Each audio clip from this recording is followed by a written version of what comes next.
गगनचुंबी इमारतें, world class hotels और restaurants, man made islands, unforgettable night life और ultra modern lifestyle से भरे दुबई शहर को हर कोई एक्सपीरियंस करना चाहता है। सोशल मीडिया पर इस पिक्चर परफेक्ट शहर को देखकर लगता है कि भैया इससे बेहतर कोई और शहर हो ही नहीं सकता। दोस्तों, दुबई यूएई के 7 शहरों में से एक है और इस कंट्री का सबसे अमीर शहर भी है।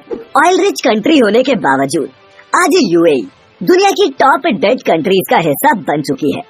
माने अब यूएई भी उदारी की जिंदगी जी रहा है। गोल्ड और ऑयल बिजनेस में बादशाह होने के बावजूद यूएई कर्ज में डूबा हुआ है और इसकी वजह साफ है, यूएई के कम इनकम सोर्सेज और बेहद महंगे शौक। दोस्तों, यूएई ने दुबई में टूरिज्म को बढ़ावा देने के लिए इस शहर में बहुत सारे स्काई स्क्रेपर्स का निर्माण करवाया। लेकिन दोस्तों, सच कहें तो ये ऊंची ऊंची इमारतें पैसे की बर्बादी के अलावा और कुछ भी नहीं है। 1970 तक दुबई में एक भी स्काई स्क्रेपर नहीं था और आज यहाँ 72 स्काई स्क्रेपर्स है। हांगकांग, न्यूयॉर्क जैसे शहरों के स्काई स्क्रेपर्स को विजन मॉडल बनाकर अरब अमीरात ने भी दुबई को स्काई स्क्रेपर्स से भर दिया, ये सोचे बिना कि क्या इस शहर को इतने स्काई स्क्रेपर्स की जरूरत भी है। हांगकांग के पास जमीन की कमी है, इसीलिए उसने वहाँ ये गगनचुंबी इमारतें बनवाई। लेकिन दुबई तो अपने शौक और स्टेटस के लिए ये बना रहा है। टूरिज्म के नाम पर बनाए गए ये स्काई स्क्रेपर्स बाहर से देखने पर तो बहुत खूबसूरत नजर आते हैं, लेकिन अंदर से ये बिल्कुल खोखले हैं। दुनिया की सबसे ऊंची इमारत बुर्ज खलीफा की ही बात करें तो दुनिया की ये टॉलेस्ट बिल्डिंग एक दिखावे से ज्यादा और कुछ नहीं है। 1.6 बिलियन डॉलर्स में बनी इस बिल्डिंग की उम्र सिर्फ 100 साल है और हर साल इसकी मेंटेनेंस में जो अरबों रुपए का खर्च आएगा वो अलग।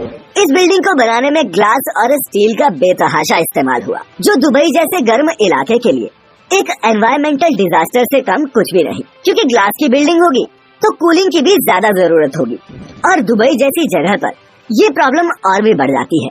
खैर, पर्यावरण के बारे में सोचता कौन है, लेकिन यूएई की सरकार ने तो अपने सिटीजन तक के बारे में नहीं सोचा। दरअसल एक अल्ट्रा मॉडर्न सिटी होने के बावजूद भी दुबई में आज तक प्रॉपर सीवेज सिस्टम डेवलप नहीं किया जा सका। अगर सिटी के सीवेज सिस्टम की रोज सफाई न की जाए तो ये ओवरफ्लो होकर सड़कों पर भी आ सकता है।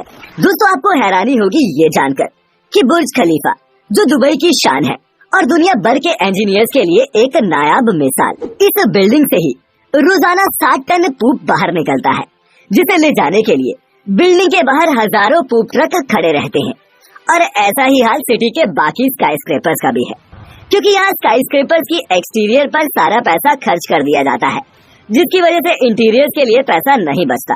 और क्योंकि आम लोग इन स्काई स्क्रेपर्स में घर अफोर्ड नहीं कर सकते, इसीलिए यहाँ के ज्यादातर स्काई स्क्रेपर्स खाली पड़े हैं। फेक आइलैंड, सिर्फ स्काई स्क्रेपर्स ही नहीं, दुनिया के मैन मेड आइलैंड भी फेक हैं। पिछले 20 सालों में दुबई ने 3 मैन मेड आइलैंड्स बनवाए हैं, पाम जुमेरा, देरा आइलैंड्स और पाम जेबेल अली। और ये man made island social media पर कितने भी खूबसूरत क्यों ना नजर आए, लेकिन इन्हें बनाना अपने पैर पर कुल्हाड़ी मारने से ज्यादा कुछ भी नहीं। दुबई के पाम जुमेरा आइलैंड की ही बात करें तो 2001 में ये बनना शुरू हुए थे, लेकिन 20 साल बाद आज 2021 में भी इन आइलैंड्स को बनाने का काम पूरा नहीं हो पाया है। 2009 में दुबई अपने इन्हीं बेवजह के प्रोजेक्ट्स की वजह से फाइनेंशियल क्राइसिस से भी गुजरा था। पैसे की कमी की वजह से उस समय इन प्रोजेक्ट्स को कुछ समय के लिए रोक दिया गया था और यही वजह है कि इन आर्टिफिशियल आइलैंड्स के बहुत सारे हिस्से आज भी अंडर कंस्ट्रक्टेड है। देरा आइलैंड्स और पाम जेबेल अली का हाल भी कुछ ऐसा ही है। ये तो बिना सोचे समझे अपने स्टेटस को मेंटेन करने के लिए इन पर पैसा बहाया गया है, वो भी तब जब यूएई का रियल एस्टेट बिजनेस डूबा हुआ है और ये आइलैंड्स पूरी तरह खाली पड़े हैं। और एक और बात, इन आर्टिफिशियल आइलैंड्स को बनाने के लिए रेगिस्तान की रेत का इस्तेमाल नहीं हो सकता, बल्कि शिप और टैंकर्स की मदद से समंदर की रेत को बाहर निकालकर ये आइलैंड्स बनाए गए हैं, जिसके लिए दुबई ने यहाँ की मरीन लाइफ को तबाह करने से पहले एक बार भी नहीं सोचा। और अगर इन आइलैंड्स का कोई फायदा होता तो भी ठीक था, लेकिन नासा की माने तो दुबई के ये आइलैंड 0.20 इंच यानी कि 5 मिलीमीटर पर ईयर के हिसाब से समंदर में सिकुड़ रहे हैं। और जैसा कि आप सभी ने सुना ही होगा कि ग्लोबल वार्मिंग के कारण सी लेवल तेजी से बढ़ रहा है और आने वाले सालों में दुबई के ये fake waste of money artificial islands भी अगर समंदर में समा गए इससे कोई हैरानी नहीं होगी। अब आप ही बताइए, डूबते हुए आइलैंड्स पर पैसे खर्च करना कहाँ की समझदारी है? स्लेव सिटी एक खूबसूरत और रिच अरेबिक कल्चर होने के बावजूद दुबई अपने कल्चर और हिस्ट्री को प्रमोट करने के बजाय अपना पैसा आर्टिफिशियल आइलैंड्स और बिल्डिंग पर खर्च कर रहा है, जबकि यूएई की आधे से ज्यादा जनता गरीबी में जी रही है। असल में दुबई में सिर्फ दो ही तरह के लोग रहते हैं, रिच और स्लेव। पहले है अमीर और दूसरे है गुलाम। दुबई की सिर्फ 11% पॉपुलेशन ही अमीराती है और बाकी की 89% पॉपुलेशन माइग्रेंट वर्कर्स की है, जिनमें से ज्यादातर वर्कर्स साउथ एशिया माने भारत, पाकिस्तान, बांग्लादेश और नेपाल से यहाँ लाए गए हैं। यहाँ माइग्रेंट वर्कर्स को एक स्लेव की तरह ट्रीट किया जाता है। अरब अमीरात की करेंसी साउथ एशियन कंट्रीज की करेंसी के मुकाबले काफी स्ट्रॉन्ग है और इसी का फायदा उठाकर एशियन कंट्रीज के वर्कर्स को यहाँ अच्छी सैलरी का झांसा देकर लाया जाता है। पर यहाँ आने के बाद वर्कर्स को पता चलता है कि दुबई के लाइफस्टाइल के मुकाबले उन्हें मिलने वाली सैलरी चिल्लर से ज्यादा और कुछ भी नहीं, जिसमें वो यहाँ सरवाइव नहीं कर सकते। वर्कर्स काम छोड़कर भाग ना जाए, इसके लिए उनसे कॉन्ट्रैक्ट साइन करवाए जाते हैं। वैसे यूएई के कानून के मुताबिक वर्कर्स की सैलरी होल्ड करना या फिर उनका शोषण करना जुर्म है, लेकिन चूंकि ये migrant workers private sponsorship system के जरिए यहाँ लाए जाते हैं, तो यहाँ का सिस्टम भी इनसे पल्ला झाड़ लेता है। ब्लू कॉलर वर्कर्स को दुबई में स्लेव माना जाता है और इन्हें रोजाना 12 घंटे से ज्यादा काम करना पड़ता है। कई बार इन्हें हफ्ते की छुट्टी तक नहीं मिलती और अगर वर्कर वापस अपने देश लौटना भी चाहे तो ये तब तक पॉसिबल नहीं है जब तक उसका मालिक या फिर कंपनी उसे इजाजत न दे दे, क्योंकि कंपनियां वर्कर्स के पासपोर्ट उनकी ज्वाइनिंग के दिन ही जब्त कर लेती हैं। दोस्तों, दुबई में 94 लाख से भी ज्यादा माइग्रेंट वर्कर्स हैं, लेकिन ये आपको दुबई के आलीशान मॉल्स या फिर रेस्टोरेंट्स के बाहर नजर नहीं आएंगे। ये लोग दुबई के स्लम एरियाज में रहते हैं, जहाँ किचन जितने छोटे छोटे कमरों में भी 8-8 लोग एक साथ रहने को मजबूर हैं। और ये हालत तब है जब दुबई की ज्यादातर बिल्डिंग्स खाली पड़ी हैं। यहाँ महिला वर्कर्स के साथ तो पुरुषों से भी ज्यादा बुरा व्यवहार होता है। एक अच्छे फ्यूचर की तलाश में यहाँ आई महिलाओं को घरों में 24 घंटे काम करने पर मजबूर किया जाता है। कई केसेस में तो महिला वर्कर्स को जबरन प्रोस्टिट्यूशन में धकेलने की रिपोर्टें भी सामने आ चुकी हैं। यूएनएचआरसी ने खुद अपनी रिपोर्ट में कई बार घरों में नौकरों के शोषण की बात कही है।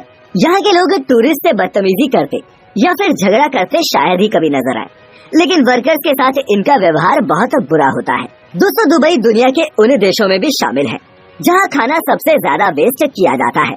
ये आलम तब है जब यहाँ कुछ नहीं उगता और यहाँ रोजाना 38% खाना बर्बाद होता है। यही नहीं, रमजान के दिनों में ये फूड वेस्टेज 60% तक पहुँच जाती है।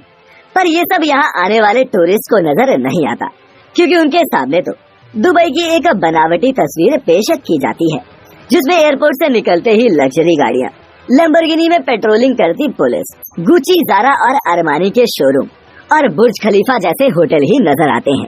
पर यहाँ घूमने वाले यात्री ये भूल जाते हैं कि बुर्ज खलीफा अपने आप तो बना नहीं होगा, या फिर यहाँ के ये आलीशान मॉल्स और होटल्स को बनाने वाले रोबोट तो नहीं है। और दोस्तों, दुबई के इस बनावटीपन का सबसे बड़ा सबूत यही है यहाँ होने वाली ह्यूमन ट्रैफिकिंग और ड्रग्स और प्रोस्टिट्यूशन जैसे बिजनेसेस में बढ़ोतरी। वैसे तो यूएई में ह्यूमन ट्रैफिकिंग और प्रोस्टिट्यूशन के खिलाफ बहुत स्ट्रिक्ट लॉज हैं, लेकिन टूरिस्ट को खुश करने के लिए यहाँ के होटल और बार्स खुलकर प्रोस्टिट्यूशन को बढ़ावा देते हैं। द संडे मॉर्निंग हेराल्ड की एक रिपोर्ट के मुताबिक दुबई में 30,000 से भी ज्यादा एक्टिव प्रोस्टिट्यूट्स हैं, जिनमें से ज्यादातर को जबरन इस बिजनेस में डाला गया है।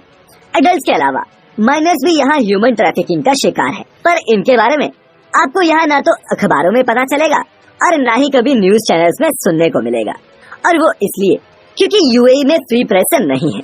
यूएई के कानून के मुताबिक यहाँ की प्रेस कभी भी रॉयल फैमिली या फिर सरकार को क्रिटिसाइज नहीं कर सकती और ना ही उनके फैसलों पर उंगली उठा सकती है। इसीलिए दोस्तों, दुबई के स्काई स्क्रैपर्स, मॉल, बिल्डिंग्स सब कुछ टॉप क्लास हो सकता है, लेकिन यहाँ के लोगों की लाइफ टॉप क्लास नहीं है। और ये शहर इंसान की कामयाबी का कोई सबूत नहीं, बल्कि उसकी बेतहाशा बढ़ती भूख का मानवता पर एक ऐसा काला धब्बा है जिस पर आने वाले वक्त में इतिहास मेहरबान होगा, ऐसा लगता नहीं। दोस्तों, दुबई की इस डार्क साइड पर आपकी क्या राय है? जल्दी से कमेंट करके हमें बताएं। वीडियो पसंद आया हो तो इसे लाइक करने के साथ साथ अपने दोस्तों के साथ शेयर जरूर करें। फिर मिलेंगे एक नई इंफॉर्मेटिव वीडियो में। तब तक अपना ख्याल रखें, खुश रहें और वीडियो पूरी देखने के लिए आपका बहुत बहुत शुक्रिया।